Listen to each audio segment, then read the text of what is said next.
Hey, what is up, everyone? It's Rich. All right, welcome to a video. We are going to talk about page rates today, and we're going to look at the super awesome George Bridgman. He spells his name a little different than Bridge. It's Bridgman. But I figured we might as well look at something cool as opposed to like staring at my stupid face. So, sorry, I'm sipping sparkling water. I had a request from someone on Patreon to talk about pay in comics or as an artist, and I'm a decent person to ask. I've worked for a lot of different companies.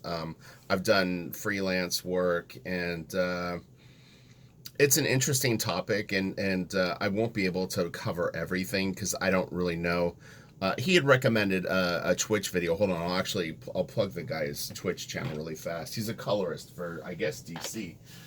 His name is Nick Filardi, and his Twitch channel is Nick and then Phil, Fil. So how I found it is I just actually Googled Nick Phil on Twitch, and his video is called I think How Much to Pay a Colorist. But again, I'm not a colorist, so I can't really completely comment on that. It sounds to me like I thought colorists got paid more than what he's saying, but I don't know if the rates have gone down. But anyway, so generally speaking, because I've got a lot of examples that I can give just to do art and have someone approach you about like, hey, how much would it cost to do like a t-shirt design for me, or whatever, just any kind of drawing. You kind of have to come up with an hourly rate for yourself, and kind of present it delicately, because you can scare people away if you just come at them with like sort of a number. But then other times it doesn't. It's a weird thing. But look, always talking about money is uncomfortable. But like, I had a friend who works at Starbucks, and she's basically a fan artist, and she was hired by a guy to do, I want to say like 120 illustrations for a book that he's writing. And I think he paid her $25 a drawing for basically like um, caricatures of political figures, and um, like maybe like Mount Rushmore or the White House or whatever it was. I don't remember exactly everything that she drew. I only saw a few of the pieces, but she doesn't have a real detailed style. It's not like photorealism or something like that. I mean, it's kind of like maybe at the level of like a Mort Drucker type thing. Um, and for her, it was like a side job. It was just something that when she would go home from working at Starbucks at night, she would draw these pieces for the guy and meet up with him every couple of weeks, and she would show him the pieces. And I mean, ultimately, she made 2,500 bucks or a little bit more to practice. That's what I told her. As I said, look, if you want to do it, just look at it as you're going to get paid to draw a lot of pieces, and it's going to be hard. I explained to her, I said it's going to be very, very challenging. It's a job that would challenge really any artist, and especially someone like her who really hasn't gone through the professional gauntlets that I've gone through. Um, but she just finished it. It took her probably, I want to say, maybe 8 to 10 months to do on the side, and she was thrilled to death. And she draws a million times better for doing it. So the first stage of pricing your stuff, especially if you're someone that doesn't know how to price your stuff, then to me that means that you probably haven't done much professional work.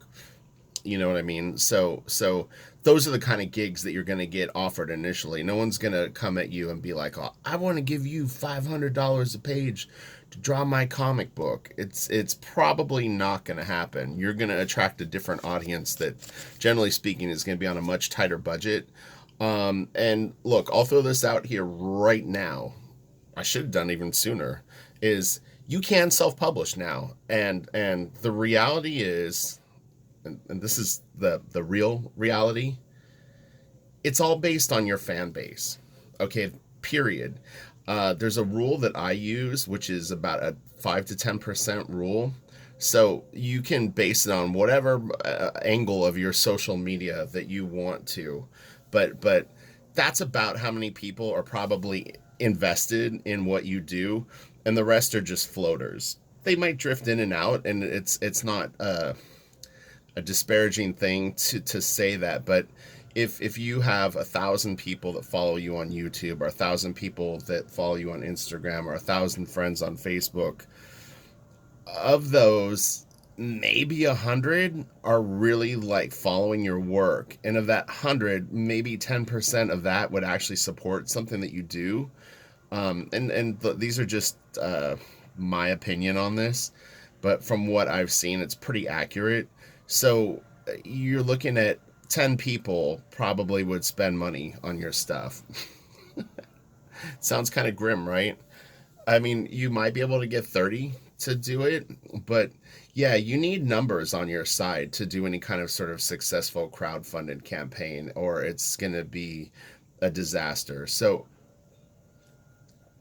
like for me with Blaster Kid, my goal, and I don't even really mind saying it, is I would like to see my YouTube channel get up to like 15,000 subscribers, and I think at that number I have probably the best chance of actually succeeding with a crowdfunding campaign. Right now my numbers just aren't strong enough. I don't have a big enough following, but the reality is I've never hit social media that hard. It might seem like it to some people, but trust me, I really kind of have a back and forth relationship with it. I like to do art. I like to be creative. That's what I focus on. I'm like the promotion side of things for me is like I don't mind doing it, and I enjoy talking with people and meeting people. But I really would rather just draw. So when I went to YouTube initially, I mean, I immediately kind of switched the voice of the channel to something not necessarily about me, but more about kind of helping other people. So I've been on YouTube for 4 years, but my channel's been a very, very slow burn. I haven't built it up much. But anyway, so back to rates. So if someone is hiring you to draw comic book pages for their comic book, I would say that just out of the starting gate, what you should be looking for is maybe like $50 a page for pencils. It's very low, but if you've never done any kind of pro work, between 50 and $100, I think is a good target range, and you're going to have a lot of difficulty in finding someone that will probably pay you 100 a page, honestly. Um, Most people that are trying to get their own book off the ground, like you might meet a writer who's, a middle-aged business person who's always wanted to write comic books, and they've got a little bit of mad money because they've been a professional for a certain amount of years. They're not going to be able to pay you $4 or $5,000 a month. Most people. So maybe they've got $1,000 budget for their comic book writing thing, or 2,000. The casual. What would you call it? Casual opportunity that might come your way. You meet someone at a Comic Con who walks through Artist Alley and sees your stuff and says, "Oh, I love this. I'm a writer, and I'm doing my own book." And look, they may have even written one or two comics and put them out, but I'm telling you, most of them will not have $100 a page for art. And on top of it, you have to think about this. Sorry, I'm drinking carbonated water as I'm doing this video. That book still needs to be inked and colored and lettered. So most people can't afford to do a comic book. It's actually quite expensive to really provide financial benefit to anyone who's going to partake in it, because if they pay a penciler $50 a page and it's a 20-page book, so they're in for $1,000. And then if they pay an inker, say 25 a page, these are very low rates, by the way. But then it's another 500, and then maybe they're going to pay the letterer $10 a page. I don't know. It's another 200. I mean, they're in for like $3,000, and some people could afford that, but those are not great rates for the people doing the work. Do you want to work 8 to 10 hours on a page for $50? It just depends on what you're looking for to get out of it. Now, in terms of companies, I know different rates for different people in different scenarios, and Sometimes it's surprisingly low. I actually have a really, really good inking rate, but I came up through Wildstorm. My rate stalled out at a certain number for a long time, and then finally I needed a cost of living increase. So I had to actually approach the company about it, and they were very, very generous, and stepped up and then did it again. So I actually got two raises over a period of like 2 years, but I didn't get a raise for a long time. But I never asked for one either. Um, but like I can't really work for Marvel with my current rate. They just will not pay that much for inks. But yeah, I've been working a lot longer. I've got Eisner, nominations and a resume that's pretty strong. But anyway, so like if you've done professional work for a while, then you've probably already started to get rates. I mean, I would say like to me, like a normal penciling rate for a beginner at a company that actually should have a budget, you should be getting like I don't know, like 100 or 150 a page. But I know for a fact that uh, I've had companies that you would think would have more of a budget go, oh yeah, we it's 200 a page for pencils and inks or something like that. And again, that's not horrible. If you can knock out a page a day and make 200 bucks a page, you'll be making decent cash. Um, but that's pencils and inks, so you're doing two jobs essentially. And then the rates go up and up from there. I mean, there's pencilers that I know of that you know make 250 a page or 450 a page or whatever. I mean, it can go up and up, and I mean, you can imagine what some of the premier artists out there might make. And then on top of it, if their books sell well, they get royalties. There's original art. I mean, there's definitely multiple revenue streams that you start to create for yourself in comics. And then what I always kind of talk about is that you really, really, really have to have a long game, because comic books and any kind of entertainment industry with especially involving the arts, no one stays on top forever. Things are always changing, and you better every 1 to like 5 years be ready to step up and have a knockout punch for the next wave, because if you don't, it's going to steamroll your ass. You will be done. And look, I know so many people. I'm honestly like where I'm at now. I'm Robert Duvall in Apocalypse Now, when he's standing on the beach and all the bombs are going off, and you have all the guys that just got over to Vietnam jumping and diving and hiding.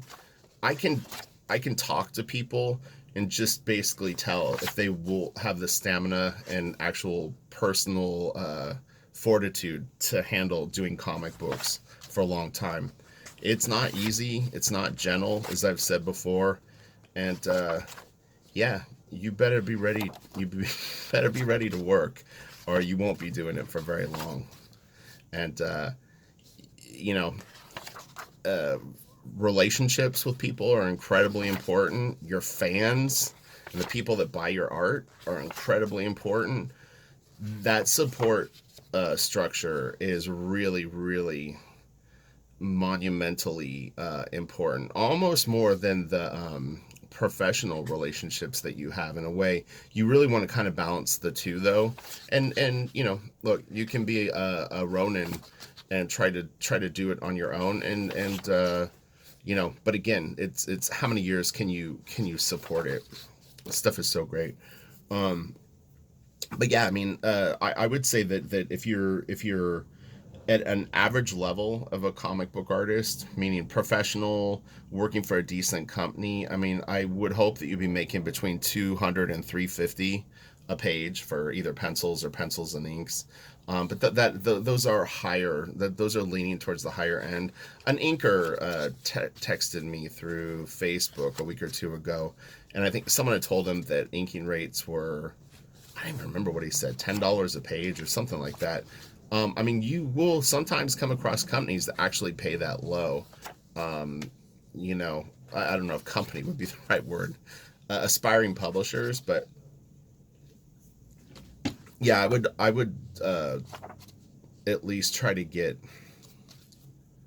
100, 100 a page for pencils, if you haven't done a lot of work, is not terrible. Hopefully, well, and see, and that's an interesting thing too, is like how much detail are you going to put into your art? Because I definitely work with people, or have worked with people, where it's like I think that they're not doing themselves any favor with the amount of like complexity of their art, because you have to kind of step up and do that every day. I mean, it can build you a fan base though. There's certain styles and levels of detail will appeal to certain demographic of fans, but you want to make sure that you're staying contemporary with what looks are sort of out there, and don't go too retro or overdo it, because you're not doing yourself a favor. I remember when I first started collecting comics, there were some artists that had kind of an old school style to me. I'm collecting in the 90s and the early 2000s, and you see someone that kind of draws like in a more 70s style, and at that point the clock is kind of ticking on you. You have to update your cool factor, your fashion sense, whatever it is. And I'm not saying chase trends, but everything evolves, and should grow. You can't get locked into like nothing was better than like 2005, or whatever year is a sweet spot, because it won't translate into your job opportunities, and eventually you'll be sort of standing waiting for a bus that's never going to show up. So yeah, you want to be tenacious, you want to be tough. So let's see. So for inking rates, I mean, they could get as low as maybe $25 a page. I personally would never take anything lower. At that point, you might as well just maybe do samples and try to like ride it out and see if you can get work from a company that could pay a bit more. But I mean, if you got hired at a company and they offered you 50 a page, would you take it? Or would you not? It's tricky. It's tricky to know, because if you don't have any work, well, $50 a page is better than nothing. I mean, at least that sort of is putting some money in your pocket. And it depends on what time of the day you're working on the stuff. If you have a day job and at night you ink, and you have the energy to do both, maybe an extra $50 a day would be great. But what if the pages take 12 hours to ink because the penciler puts a ton of detail? That's stuff you're gonna have to deal with, and colorists deal with that too. My thought was, I thought colorists made about $100 a page now, but it didn't. Based on that guy's video, it didn't sound like that was the case. But I would say that colorists probably make anywhere from 300 to 150 a page. 150 maybe being like the super high up colorists, and those people may even get more where they have like a special deal. And I think some companies actually do pay royalties now to colorists, which wasn't a thing that they did before.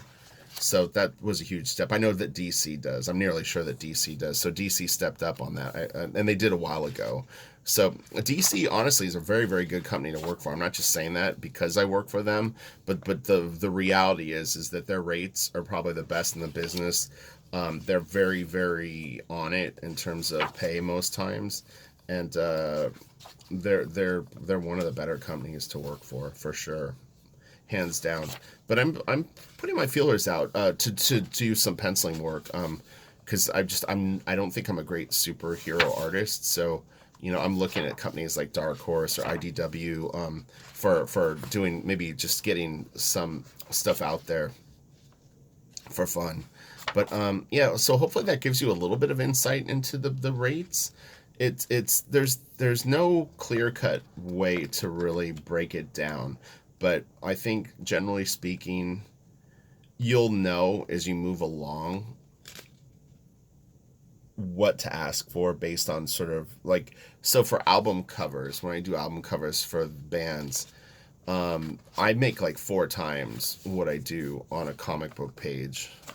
But it was one of those things where the first job that I did a few pieces. So it wasn't just the album cover, but I did like the interior CD art too, So I ended up doing, I think, 5 or 6 pages, but it still paid really, really well.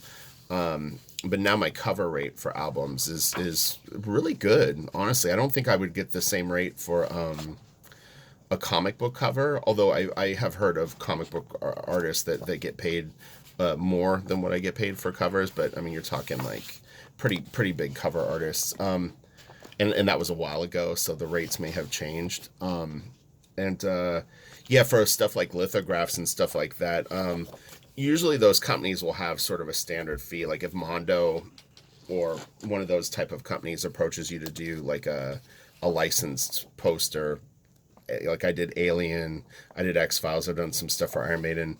Maiden pays really well too. And Alien and X Files did actually too. So you know, but they usually have a standard amount that they pay, so you don't really have to like bid for it. So, and if you do have to bid, just kind of like if you know how many hours it takes for you to do a piece, just go like, okay, well I want to make $25 an hour, so the piece takes me 10 hours. There's your rate. If you think it's going to take you 30 hours and you want to get paid $50 an hour, then that's your rate. But there'll be a limit, just like selling original art, where people will turn you down, and then that either that person didn't have that kind of budget or that your art isn't worth that value. So yeah, you just kind of have to play it like a chess game a little bit. And yeah, I hope that helps a little bit and gives you at least some insight into things. And yeah, you can always just don't ever bid stupid high. I mean, I guess you can, but it could turn people off. It's the same with selling art. Like if you really put ridiculously high prices on your art, you could turn off a buyer forever. So, as I mentioned in the pricing art video, you want to protect yourself and try to get as much as you can out of it. But if you get unrealistic, you could actually sort of it can backfire on you. So, all right, have a great day. I'll be back in a day or two with something else. But yeah, check out the Patreon. It's popping. All right, later.